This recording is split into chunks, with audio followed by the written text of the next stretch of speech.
예, 여러분 안녕하세요. 마저광TV입니다. 오늘의 정치 논평 시작하겠습니다. 첫 번째 기사부터 보겠습니다. 이철규 승선 불가 발언 논란에 당 욕하는 걸 박수 쳐야 하나. 배를 침몰하게 하는 승객은 승선 못한다 라는 발언을 했다가 당내 비판을 공천권으로 누르려 한다는 논란이 불거진 이철규 국민의힘 사무총장. 그럼 당을 욕하는 걸 가만두고 박수 쳐야 하냐? 예, 오늘 오후 국회에서 최고위원회의를 마친 후에 기자들을 만나서 최근에 의원들 몇 분이 방송이나 이런 데 나가서 우리 당을 폄훼하고 조롱하고 모욕했다. 그런 일은 하지 말자는 당부의 이야기를 한 것이다. 개개인의 의견은 얼마든지 개진할 수 있고 밖에 나가서 할 수 있지만 사실에 기초해서 말하는 것과 당을 모욕하고 조롱하는 것은 다르다. 한두 사람이 말을 잘못해서 당원들의 자존심이 상하고 당의 위상이 실추되는 걸 자제해달라는데 뭐가 잘못된 거냐. 그러니까 이철규 사무총장이 주장하는 몇몇 국민의힘 의원들이 방송에 나가서 국민의힘을 모욕하고 조롱하고 폄훼했다. 이 기준이 뭡니까? 국민의힘을 폄훼하고 조롱하고 모욕했다라는 그 기준이 뭐예요? 당의 쓴소리를 하고 윤석열 대통령의 행보에 반하는 목소리를 내면 그냥 다 국민의힘을 조롱한 게 되는 거고 모욕한 게 되는 겁니까? 노골적으로 말을 안 듣거나 반대 목소리를 내면 공천을 안 주겠다는 거 아닙니까? 배를 침몰시키려는 승객을 누가 태우려고 하겠나? 정말 국민의힘이라는 배를 침몰시키려고 하는 사람이 누구인지 한번 돌아보시기 바랍니다. 다음 소식입니다. 눈시울 붉힌 김남국 최후 소명, 이르면 다음 주 징계 수위 결정하겠다. 코인 거래 보유 국회 윤리특별위원회에 이제 제소가 됐죠. 윤리특위 제1소위원회에 출석을 했습니다. 약 2시간 동안 이제 진행이 됐고요.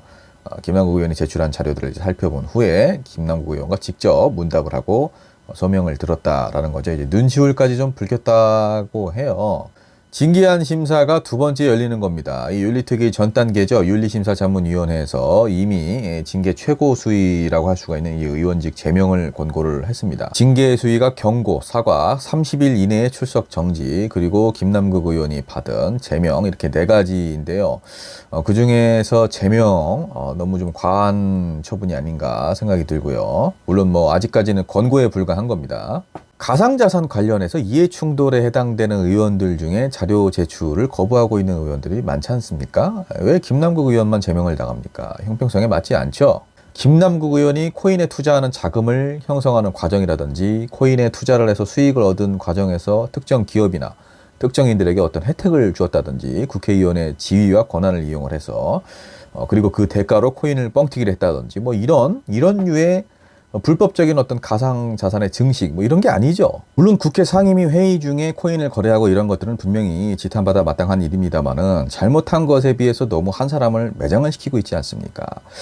혹시 이재명의 측근이라 제거하려고 그러는 것은 아닙니까?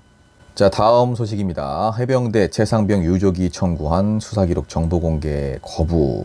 최수근 상병 유족 측이 이제 경북경찰청에 이첩을 하려고 했던 해병대 수사단의 수사 자료, 기록 목록과 설명의 자료 등을 공개를 해달라 이렇게 요청을 했는데 거부를 당했죠. 이유가 직무 수행을 곤란하게 하거나 피고인의 공정한 재판을 받을 권리를 침해한다고 인정할 만한 상당한 이유가 있다고 판단한 것 같다라고 하는데 예, 무슨 뭐 말도 안 되는 소리를 하는 거죠. 유족들의 알 권리는 묵살해도 되는 거고 피고인의 공정한 재판을 받을 권리는 중요한 겁니까? 도대체 이 수사 보고서에 어떤 내용이 포함되어 있길래 유족들에게 공개조차 안 하는 겁니까? 장관까지 서명을 했는데 갑자기 그 다음날 경찰에 이첩을 하지 말라, 넘기지 말아라. 그 이유가 초급 간부들도 포함이 되어 있으니까 정말 국방부가 초급 간부들의 안위를 걱정해서 말린 거겠습니까? 수사 보고서상에는 사단장을 비롯한 고위 간부들의 혐의가 중점적이었죠.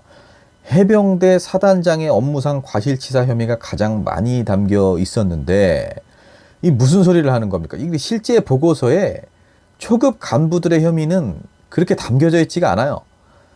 현장 안전 통제 소홀 및 사고 대책 미강구 이 정도로만 기록이 되어 있는 겁니다. 그런데 이 한 문장 때문에 초급 간부들을 걱정을 해서 국방부에서 그 다음날 결재까지 다 마친 것을 경찰에 이첩하지 말라고 했다? 눈 가리고 아웅을 하는 거죠. 저는 국방부보다 더 우위에 있는 존재가 이 사건을 외압을 행사하려 했다면 과연 그 존재는 누구일지 사뭇 궁금할 따름입니다. 다음 기사입니다. 수사 아닌 정치 범죄 혐의자 여야 충돌. 더불어민주당에서는 이제 이재명 대표 백현동 관련해서 검찰 소환 강력하게 비판을 하고 있습니다. 제1야당 대표에 대한 수사를 집요하고 지리하게 끌고 가는 모습에서 국민은 수사가 아닌 정치로 본다. 그리고 또 이런 의견도 나왔어요. 9월 정기국회에서 이재명 대표에 대한 구속영장을 또 검찰에 청구를 할 경우에 체포동의안에 대해서 가결이냐 부결이냐, 또 지난번처럼 계파 간의 어떤 갈등이 좀 심화될 수가 있죠. 민주당 내에서. 저는 이것도 말이 안 된다고 생각합니다.